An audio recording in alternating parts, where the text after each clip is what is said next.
Завтра в Осетинском театре юным зрителям представят премьеру спектакля «Золушка». Режиссер Ацамаз Качмазов и вся творческая группа работали над ним несколько месяцев. Хорошо знакомую с детства сказку Шарля Перро ставят не впервые, но каждый раз в классическом сюжете находят новые и интересные детали. Актеры готовятся основательно. Говорят, выступать перед детьми – большая ответственность. На одной из репетиций была наш корреспондент Фатима Дзадзоева. Она расскажет, как добрая, хрупкая Золушка, несмотря на препятствия злой мачехи, попадет на бал и покорит сердце принца.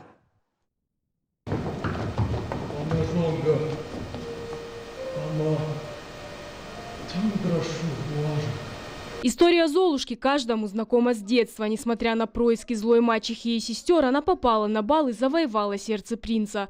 Режиссер спектакля Ацамаз Качмазов отмечает, сказка учит верить в свои мечты, и тогда они обязательно сбудутся. Это такая поучительная история о том, что скромность и трудолюбие всегда вознаграждаются, если ставить перед собой цели и к ним идти, обязательно в конце нас ждет успех.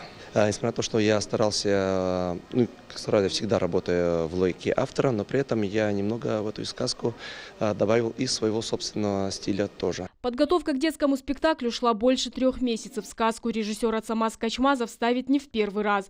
Это уже 5-я, но открыть что-то новое в известном произведении всегда интересно. В сентябре меня к себе пригласил наш художественный руководитель Георг Валиев и предложил мне эту постановку. Я долго не думаю, сразу согласился, потому что я прекрасно знаю этот материал. Задействовано у него много актеров. Я люблю массовые спектакли. Мы задействовали, наверное, практически всю молодежь Осетинского театра. Золушку и принца играют Ольга Земерова и Дмитрий Иналдиев. Роль злой мачехи досталась Алине Дзитиевой. Король Андрей Кукоев.